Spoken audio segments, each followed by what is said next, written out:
Hey, welcome to the shop again. A couple of new kits I want to talk about today, and we're going to do an unboxing of that kit. If you'll notice over my right shoulder up there, see it? See it? Yeah, you see it. Let's zoom in on that. If I can figure out the zoom behind me. Oh, not that one.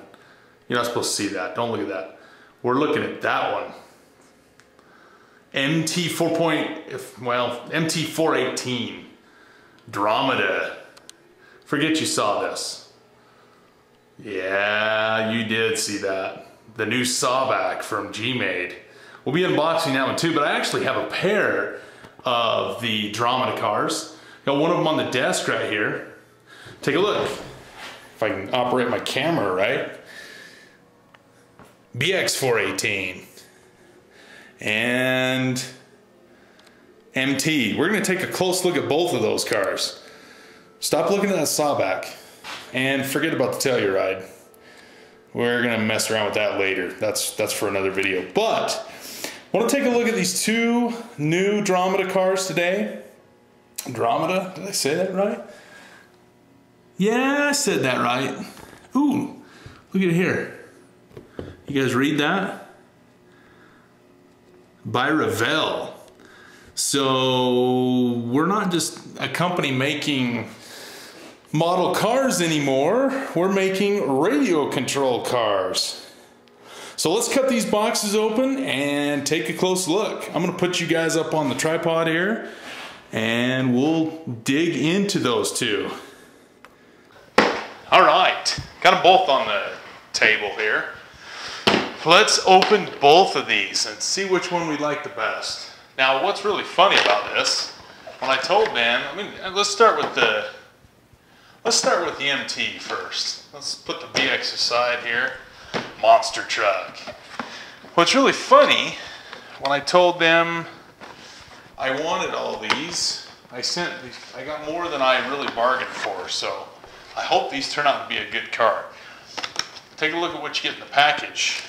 You get a tiny little truck and a radio and some instructions that no one ever reads, and a wall charger. Pretty not bad looking though. Let's see if we can get this thing out of here. Pretty snazzy little truck. I'm digging that. There we go. I guess I probably ought to put my microphone back on. All right. MT4.18 by Dromida by Revell. They got a trio of these. They've got the monster truck. They've also got the buggy, which we're going to unbox here in just a second. And they've got a short course truck. Now, I've got all three right now, but I chose to unbox these two. Just, I don't know, because there's no point. I mean, the chassis is basically the same.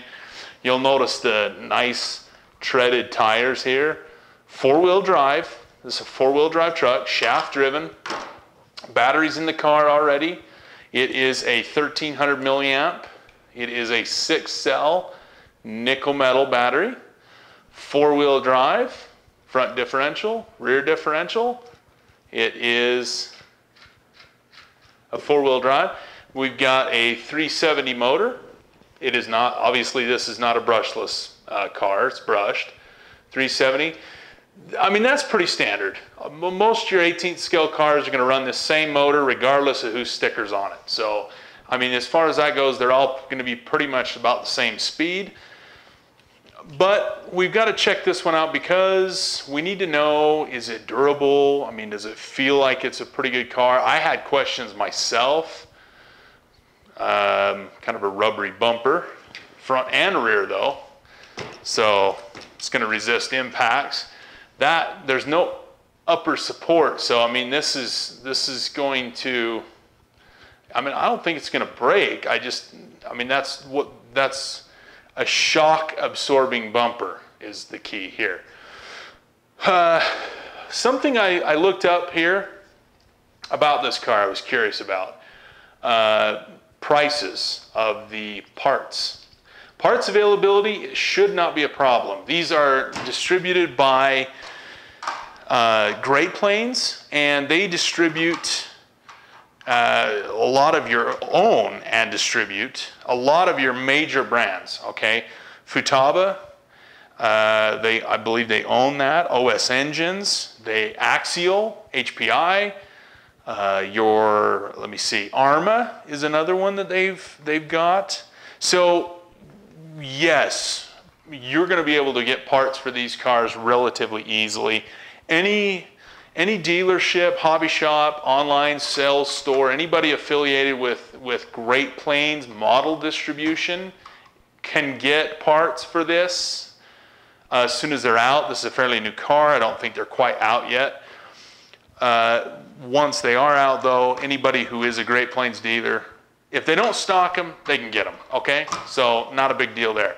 Now I'm looking at this car. I'm seeing fairly decent componentry, oil-filled shocks, full ball bearings. So, I mean, this is going to be fairly smooth. I like the tires and wheels. That's just a cool looking tread pattern. You know what I mean?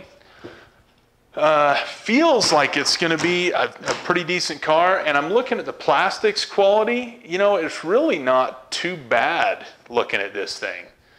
If I can keep it in the camera lens. Not too bad. I was checking this out just to see, because I know a lot of people are going to ask. No, I do not believe this is Lipo compatible, okay? You may or may not be able to, it says 7.2 volt. You might be able to connect a Lipo to it, but it does not have a Lipo cutoff, okay?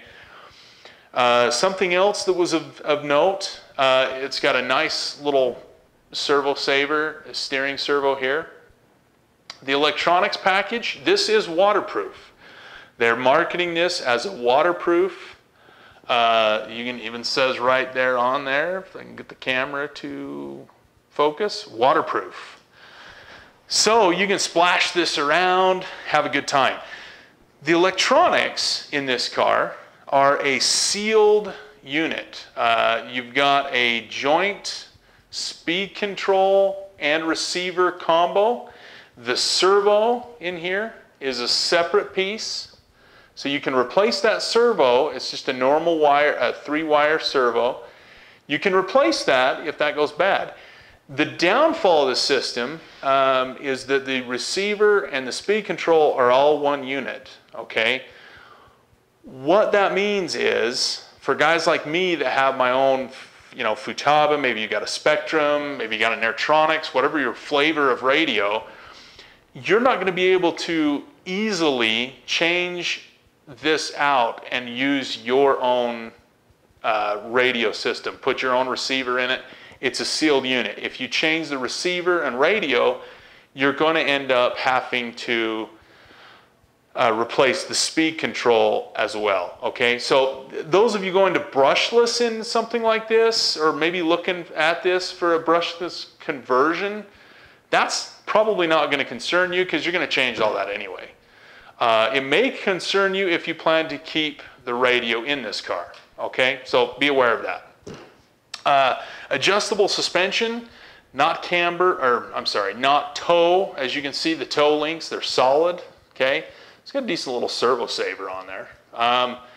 The tie rods here for camber, that is adjustable. You can dial in your camber settings. I mean, for a play truck, it looks like it's fine. I'd probably just plug it in and drive it. No big deal. Now, I was checking the driveline out because I was curious about this system. This is equipped with a gear differential, and I like that. I think that's going to provide a more maintenance-free operation for the majority of us out there. Not a bad outfit. Let's take a look at the buggy. Let's get this box out of the way. I got the radio out, by the way. Take a look. See? Pretty standard stuff. I mean, nothing real, nothing real exciting. Basic trims. See, throttle dual rate, steering dual rate. Your trims are here on the side. Basic radio. All right, let's take a look, just for fun. Let's put this back on. Take a look at this buggy. That's pretty good looking, I think. I don't know. That's pretty cool. Decent little tire, little pin tires. Not near as big as a monster truck as it should be. What do you guys think? I don't know. Which one would you choose? I don't know. I like both. I have a feeling this one would probably, you know, if you're racing 18th scale or messing around in a gymnasium or whatever, maybe you guys have an indoor carpet track you're on, this thing would probably jump and handle pretty well. It's got the wing, you know. This thing's probably going to have a little bit better off-road capability because, I mean, just the difference is the size of tire, you know what I'm saying?